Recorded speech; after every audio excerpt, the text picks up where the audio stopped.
Olá, aqui é José Almeida Júnior. Hoje vamos falar do romance mais polêmico da história da literatura brasileira. Eu estou falando de Dom Casmurro, de Machado de Assis. Recentemente a discussão a respeito da suposta traição de Capitu voltou à tona e ficou no Trend Topics do Twitter. Afinal, Capitu traiu ou não Bentinho? Mas antes de falar de Dom Casmurro, eu quero convidar vocês para assistirem a entrevista que eu dei para o programa Iluminuras na TV Justiça. O programa foi um especial gravado no Museu da Imprensa Oficial, onde ainda tem alguns maquinários usados por Machado de Assis, dos tempos em que ele era tipógrafo na tipografia oficial. Eu falei um pouco sobre a vida de Machado de Assis e sobre o meu romance, O Homem que Odiava Machado de Assis. Eu vou deixar aqui o link na descrição do vídeo para vocês assistirem. E eu também, antes de começar, eu quero pedir para que vocês se inscrevam no canal, para quem não é inscrito. Deixem logo aqui a curtida no vídeo, senão vocês se esquecem. Isso é muito importante para que esse vídeo adquira uma relevância nos algoritmos do YouTube e seja levado para o maior número de pessoas possível.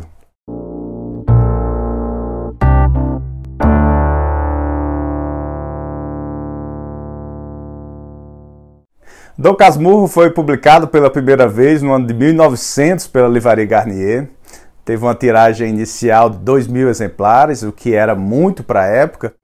Machado de Assis escreveu um livro muito maduro. Ele já tinha os seus 60 anos de idade. Ele também já era reconhecido como um grande escritor brasileiro. Era o fundador-presidente da Academia Brasileira de Letras.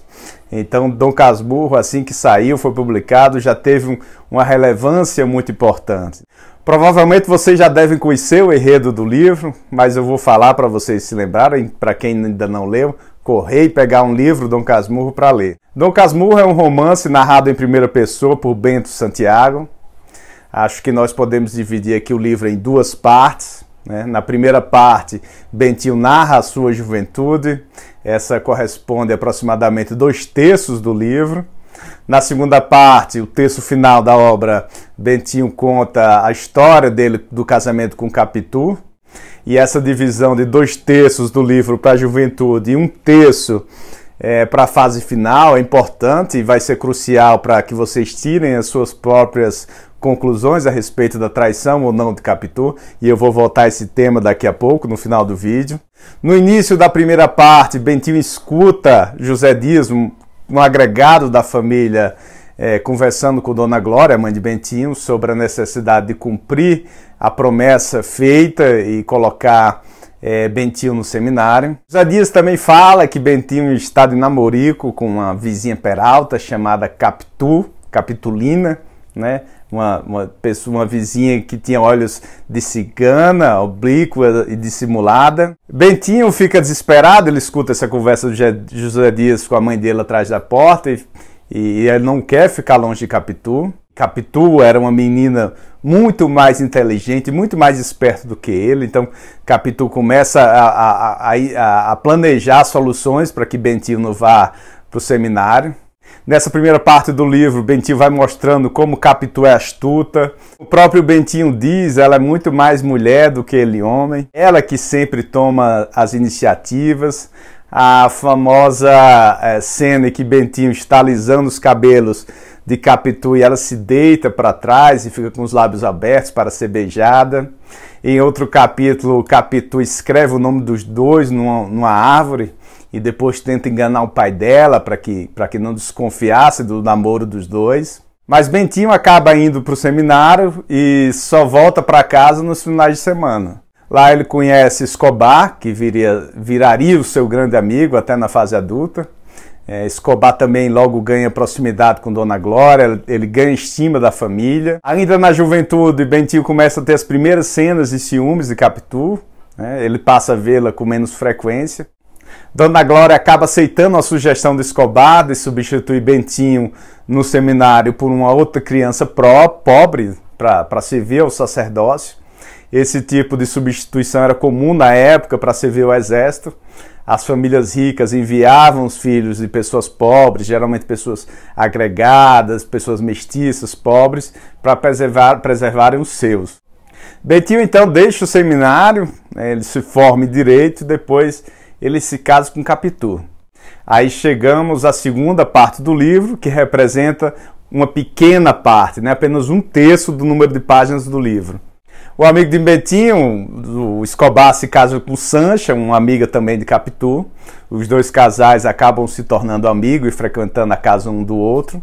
No começo do casamento, Bentinho e Capitu tiveram dificuldade de engravidar e ter um filho, mas até que nasce um menino chamado Ezequiel.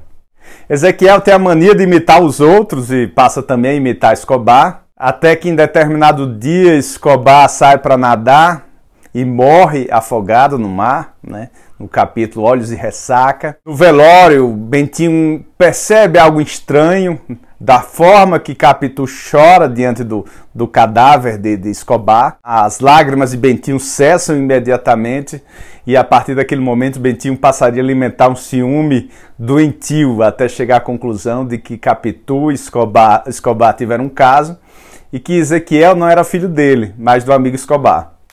A relação de Capitu e Bentinho fica insuportável. Ele também não consegue alimentar um amor por Ezequiel, o filho dele.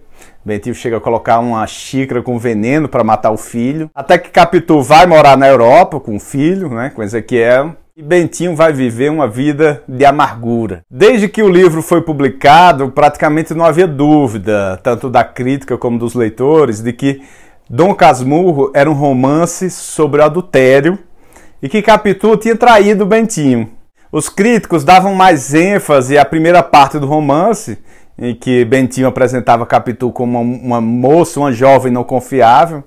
Era como se a menina Capitu já abrigasse dentro de si a Capitu adúltera, a Capitu não confiável. É importante ter em mente que a crítica da época era feita quase que exclusivamente por homens. Os críticos homens se identificavam muito rapidamente com a retórica de Bentinho, né? E não se atentavam que o livro era Dom Casmurro era uma visão absolutamente parcial, né? A visão de Bentinho. O primeiro crítico a se atentar para o caráter doentio de Bentinho e de levantar a possibilidade de Capitu não havia traído o marido foi uma mulher. E essa mulher foi Lúcia Miguel Pereira, uma grande estudiosa da vida e obra de Machado de Assis. Eu já falei sobre ela aqui em outros vídeos.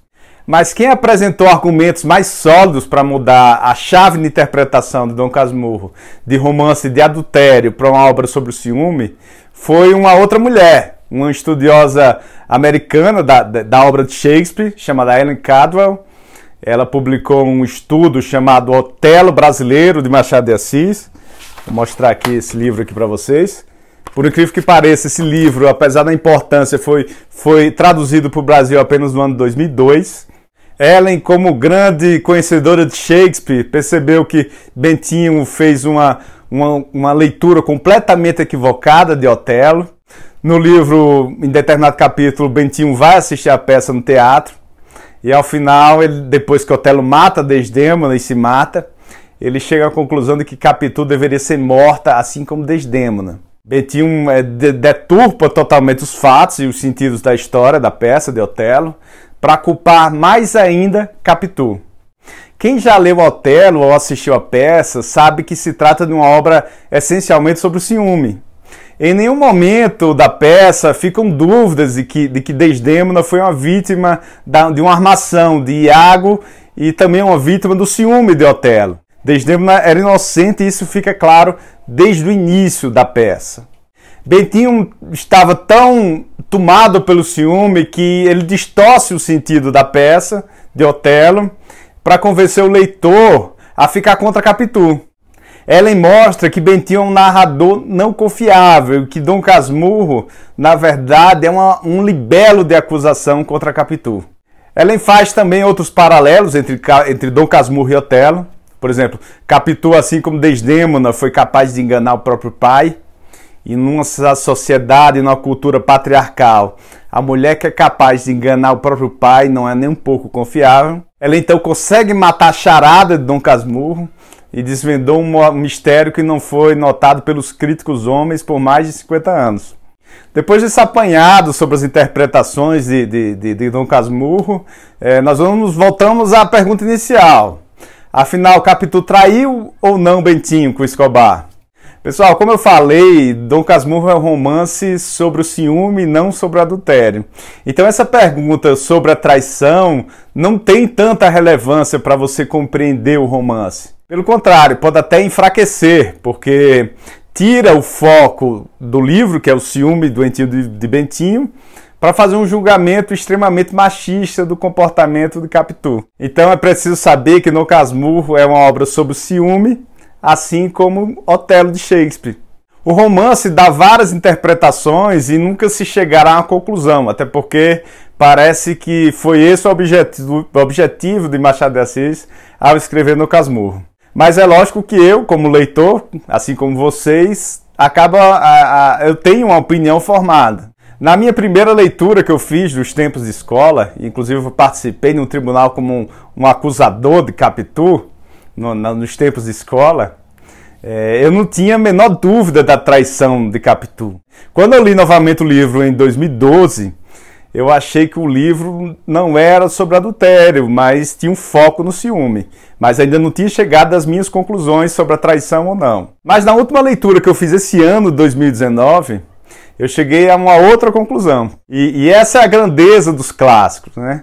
A cada leitura o leitor tem uma nova percepção da obra conforme o momento, conforme a experiência de vida de quando você está lendo. Na minha opinião, Capitu não traiu Bentinho, e eu vou explicar por quê. Bentinho passa 2/3 do livro falando da juventude dele e de Capitu, tentando convencer o leitor de que Capitu era uma menina astuciosa, atirada, não confiável, capaz até mesmo de enganar o pai.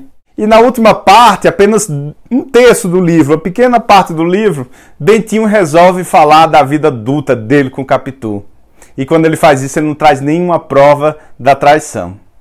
A convicção dele é formada apenas com base numa percepção que ele tem de que Ezequiel, o filho dele, se parece com Escobar.